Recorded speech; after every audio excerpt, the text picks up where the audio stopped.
Thanks to everyone who have subscribed. If you have not, please do. And thanks for coming out here. I really appreciate you. I know an Igbo ex-governor who had a killer squad, Falani.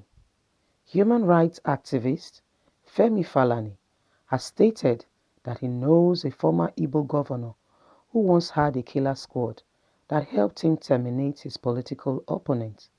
Speaking recently at the University of Ibadan, he added that the killer squad was headed by a police officer who was assigned to him as a security detail. He made the statement with respect to promised move for the creation of state police. Many citizens are opposed to the creation of state police for the fear that it may be used to hunt political opponents of some state governors.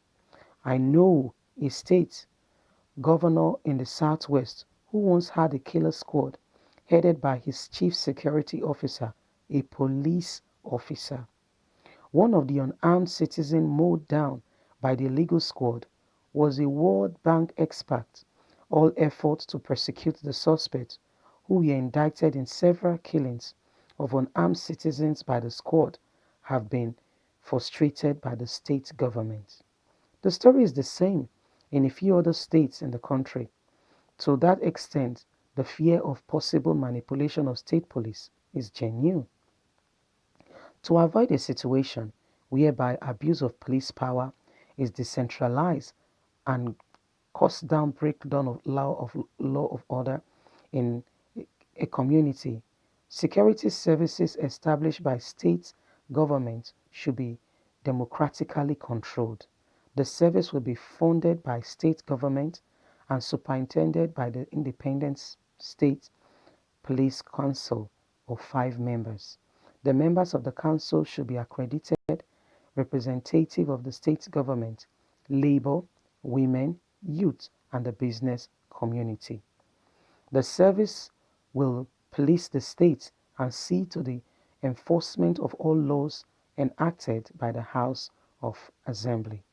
The success of the Civil Joint Task Force in the counter-insurgents operation in Borno State has proven that the best way to police a community is to recruit trained and equipped young men and women to operate in their own communities.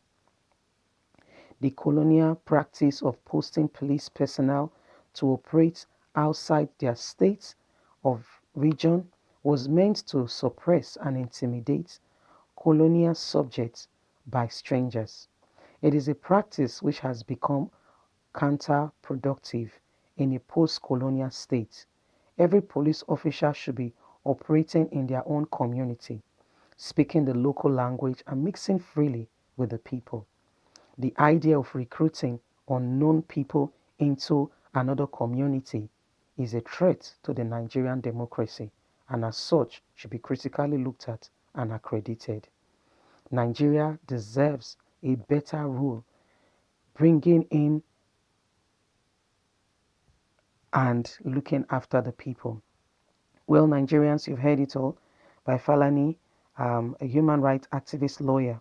He's looking at it from the other angle and the other end of community police.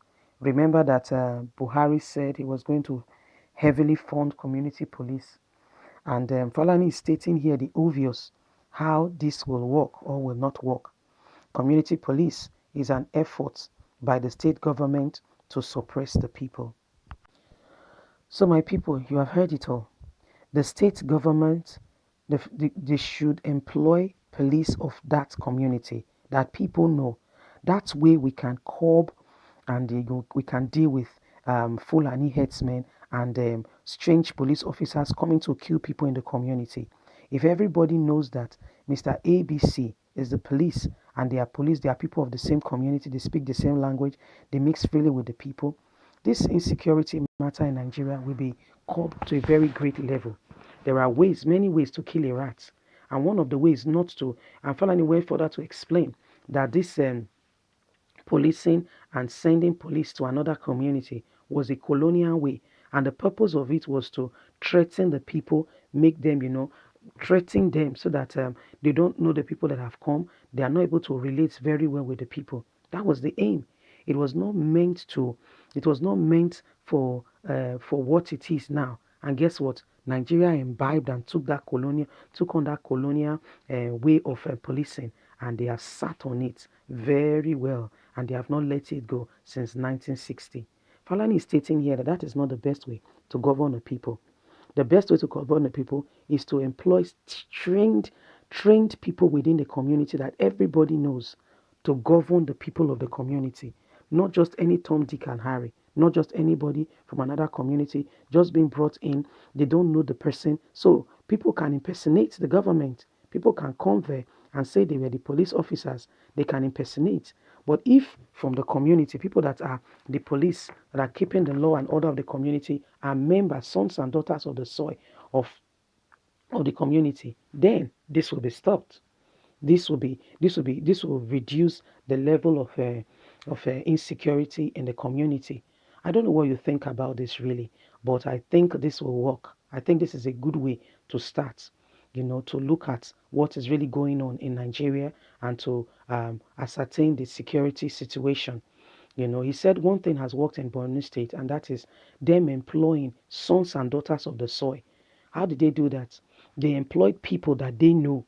So those are the people that are governing the people that are mounting the security. So when they see a strange person wearing a camouflage, they say, no, no, no, this one does not live here. We know that in Borno State, we don't employ people that are not from our community. So there is a way they check it out. It's not just anybody just coming any day and you'll be thinking, oh, maybe it's one of the new recruits. Which recruits? That's how they come in and they can successfully carry out their evil plans and hash it out successfully. So we need to make sure that whatever the government is doing, saying that they are having community policing, they are doing this, they are doing that, that is real. That they are not just there deceiving us and bringing imposters into the community to kill people, to destroy lives and property. Because that is their mission and their aim, to destroy Nigerians. We know that that is the aim of at least of one of this government. Bloodbath is a normal thing for them. They just kill people at random and nobody is saying anything. But Buhari came up to say that what is happening, it's Muslims that are being targeted mostly, not Christians. What are you talking about? Why would they be targeting Muslims? What is their aim? What would they derive from targeting Muslims? Why? So you see that there is an agenda, my people. You see that these people, they are very crafty and they are out there to get their own doings, to make sure that nobody opposes them in what they are doing. That's why we need to defend ourselves, stop fighting among ourselves and see what will work. Let's stop deceiving ourselves that we are enemies of one another. At a time of war, we need to come together and make sure that we are safe because and speak out. One of the ways you can speak out is by encouraging us by subscribing, liking, and sharing. What you do is that you make this news to travel far, and the nations of the world can see exactly and know what is going on in Nigeria, like they did recently. They actually came to the UK, from the UK, from EU, from UN, to ask Buhari how they can help. How they can help. Buhari said, "Oh, we can handle it." Handle what? What can you handle? You know why he can handle it? Because it's his brothers and sisters. It's his people he has put there to destroy the Christians. Because most communities that have been invaded and killed, people being killed and destroyed are mostly Christian communities in the north and even other parts of Nigeria. So he just deceived them away so that he can continue his evil perpetration. But guess what? If he continues like this, he himself is going to give. He's going to go for it. Is going to go for it. Not just him, everyone behind him, everyone that is staying with him, everyone that is making him feel that what he's doing is right, everyone supporting him, everyone in agreement with him, everyone, fueling and making sure that people are being killed. Everyone that is responsible for this manic in the country will also go down. Everyone, they will go down because the way Pharaoh and his people were destroyed, so they also will all be destroyed in a single day. Watch them. Their day of reckoning is at hand. It's very close. It's very close. It's very, very close. It's not far again. No. It's very close. It's very, very close. So Nigerians, please, I want to put a word of caution and notice here. Let us look out for one another. Let us look out for one another. Let's support one another. Let's not allow these people to bring division among us Nigerians. Let's unite against them so that we can be safe. Thanks for listening. Please don't forget to like, share, subscribe. Click on the notification button so you can get all our latest news. Thank you once again, and God bless. Bye.